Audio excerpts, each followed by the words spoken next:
झारखंड की अर्थव्यवस्था को लेकर एक अच्छी खबर सामने आई है। हेमंत सोरेन सरकार पर भले ही आलोचना होती रही हो, लेकिन ये बात भी सच है कि राज्य में कहीं ना कहीं विकास की दिशा में काम हो रहा है। आरबीआई की हालिया रिपोर्ट के मुताबिक सकल घरेलू उत्पाद यानी कि जीएसडीपी की दर राष्ट्रीय औसत के करीब है और मौजूदा नीतियों से ग्रामीण अर्थव्यवस्था को मजबूत करने की कोशिशें भी जारी हैं। झारखंड की सकल घरेलू उत्पाद यानी कि जीएसडीपी की दर स्थिर मूल्य पर 5.35% है। यह राष्ट्रीय औसत से मामूली से कम है। राष्ट्रीय औसत 5.47% है। वहीं झारखंड से सटे राज्य बिहार और छत्तीसगढ़ का जीएसडीपी झारखंड के मुकाबले में थोड़ा कम है या फिर बराबर है, लेकिन उनसे ज्यादा नहीं है। लेकिन वहीं उड़ीसा की बात करें तो उसने जीएसडीपी मामले में झारखंड को काफी ज्यादा पीछे छोड़ दिया है। जानकारी के अनुसार पर पर्सन इनकम में झारखंड देश में 27वें स्थान पर है। बिहार की स्थिति इस मामले में झारखंड से भी खराब है और ये दर्शाता है कि समान संसाधनों के बावजूद उड़ीसा की औद्योगिक नीतियां और बुनियादी ढांचा अधिक प्रभावित है। रिपोर्ट के अनुसार झारखंड में प्रति व्यक्ति आय में पिछड़ापन है। 2024-25 में झारखंड की प्रति व्यक्ति वास्तविक आय यानी कि स्थिर मूल्य पर वो 68,357 रही, जो भारत के 33वें राज्यों केंद्र शासित प्रदेशों में 27वें स्थान पर है।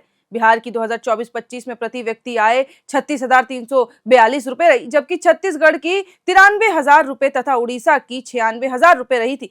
और सबसे अधिक प्रति व्यक्ति आय वाला राज्य गोवा है। आरबीआई ने हाल ही में भारतीय अर्थव्यवस्था के सांख्यिकी हैंडबुक के आंकड़े जारी किए हैं। इसमें झारखंड की आर्थिक प्रगति और जमीनी चुनौतियों के बीच के अंतर को स्पष्ट किया गया है। एक और राज्य सरकार ने 2029-30 तक राज्य को 10 लाख करोड़ की अर्थव्यवस्था बनाने का लक्ष्य रखा है। वह सांख्यिक विश्लेषण बताते हैं कि राज्य अभी भी संसाधन की कमी और बढ़त क्षेत्रीय असमानता में जूझ रहा है। प्रचुर खनिज संपदा होने पर भी राज्य संस्थान के लाभ को वास्तविक आर्थिक विकास में अब तक नहीं बदल पाया है और करंट प्राइस पर 9.71% विकास दर जो है। रिपोर्ट के अनुसार झारखंड की मौजूदा कीमतों पर विकास पर 9.71% है, लेकिन स्थिर कीमतों पर यह मात्र 5.45% रह जाती है। और इसका सीधा अर्थ है कि राज्य की आर्थिक वृद्धि का लगभग 44% हिस्सा केवल महंगाई की देन है। वास्तविक उत्पाद में वृद्धि नहीं है और वो बराबर है। 2024-25 में करंट प्राइस पर जीएसडीपी लगभग 5,16,000 करोड़ रुपए थी। अब जीएसडीपी क्या होता है, चलिए थोड़ा आपको वो बता देती हूँ।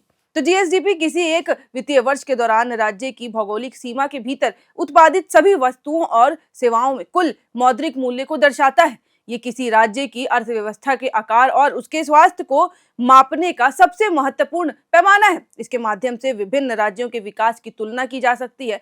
अब इसमें कृषि, उद्योग और सेवा क्षेत्र के योगदान को भी शामिल किया जाता है। जीएसडीपी में होने वाली वार्षिक वृद्धि से ही राज्य की आर्थिक विकास दर का पता चलता है कि राज्य किस तरीके से ग्रो कर रहा है।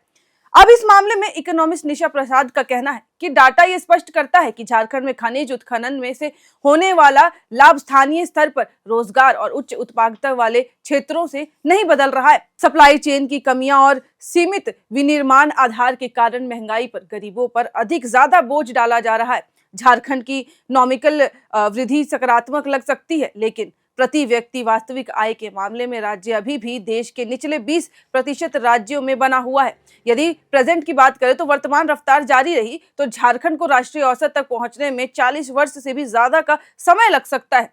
अब इस मामले में वहीं वित्त मंत्री राधाकृष्ण किशोर का ये मानना है कि प्रति व्यक्ति आय का कम होना बहुत ही ज्यादा चिंता का विषय है। हालांकि पहले स्थिति इससे भी ज्यादा कमजोर थी, तो अभी ग्रोथ तो है, लेकिन वर्तमान में प्रति व्यक्ति वार्षिक आय 80,000 रुपए से बढ़कर 1,05,000 रुपए हो गई है। हेमंत सोरेन सरकार का लक्ष्य है कि अगले 4 वर्षों में इसे बढ़ाकर 1,40,000 रुपए प्रति व्यक्ति वर्ष किया जाए। इसके लिए ग्रामीण अर्थव्यवस्था को मजबूत करना भी जरूरी है, क्योंकि पलामू जैसे जिलों में प्रति व्यक्ति आय महज 58,000 रुपए है। राज्य के लोगों की आय बढ़ने के लिए ग्रामीण क्षेत्रों में रोजगार और आय के अवसर पैदा करने होंगे। इस दिशा में सरकार लगातार काम भी कर रही है। मैया सम्मान योजना का पॉजिटिविटी असर जो है वो आने वाले दिनों में दिखने की उम्मीद है और इससे भी काफी ज्यादा असर पड़ेगा।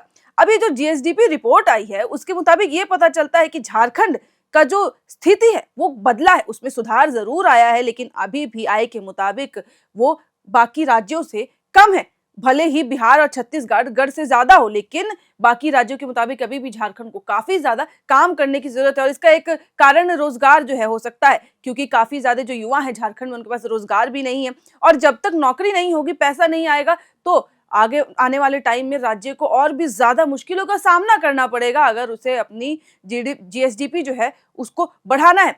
तो इसके अकॉर्डिंग अब जैसे कि उन्होंने कहा कि अगर ऐसे ही स्थिति रहे तो आने वाले समय में यानी कि 40 साल भी लग सकते हैं, लेकिन सरकार का ये कहना है कि आने वाले 4 वर्षों में ये और भी ज्यादा इसको बढ़ाया जाएगा और इसके प्रति जो है वो लगातार काम किया भी जा रहा है। फिलहाल इस वीडियो में इतना ही। रिपोर्ट के अनुसार झारखंड जो है वो बिहार और छत्तीसगढ़ से आगे है, लेकिन राज्य और हेमंत सोरेन जो हैं वो ये चाहते हैं कि झारखंड बाकी राज्यों से भी बेहतर करे। तो आगे जैसे अगर कुछ इसमें और भी ज्यादा अपडेट्स आते हैं या फिर इसके रिलेटेड कुछ बातें सामने आती है तो हम आपके साथ शेयर करते रहेंगे।